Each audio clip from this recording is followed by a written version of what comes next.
Mais je vais te montrer comment on arrive au pardon. Romains chapitre 5, verset 17. Ceux qui reçoivent l'abondance de la grâce règnent. Ça veut dire domine quelque chose. Amen. Je vais dominer mon manque de pardon parce que j'ai reçu abondamment la grâce du pardon. Je commence à réaliser moi-même combien Dieu m'a fait miséricorde. On dit non, moi-même je n'ai jamais fait ça à Dieu. Ce que mon oncle m'a fait là.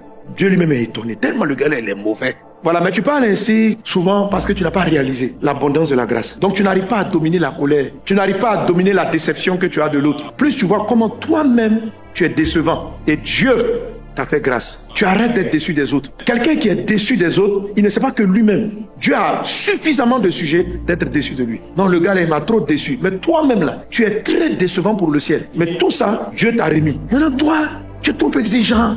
Non, vraiment, ce qu'il m'a fait là, ça me fait trop mal. Mais c'est toi, ce que Dieu a pardonné, est-ce que tu réalises ce qu'on a fait dans ta vie? Le gars, il a fait quoi? Il devait t'appeler, il t'a pas appelé. Au sortir du donné, il t'a insulté. Il t'a promis le mariage, il t'a pas marié, il est parti ailleurs. Tu as appris qu'il est sorti avec ta copine. Ah! Vraiment, ce matin, pendant que je priais pour le ciel de la miséricorde, il dit, ouais, il ne s'agit pas de prier pour prier. La miséricorde est une clé que je vous ai donnée, qui a un très grand pouvoir. Quand je me présente, l'Éternel, miséricorde, c'est-à-dire que c'est mon premier nom d'entrée. Lent à la colère, plein de compassion. Mais il dit, mais n'oubliez pas, ça ne veut pas dire que le coupable est innocent.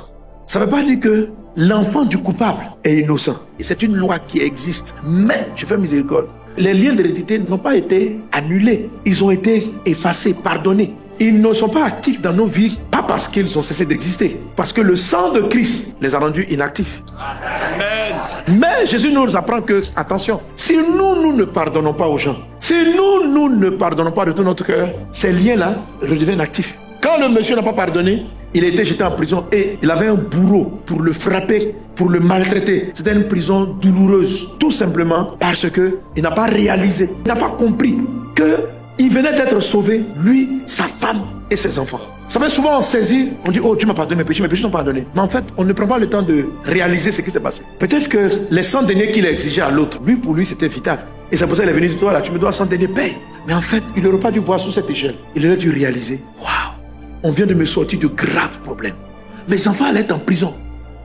Et Jésus a fait ça pour moi.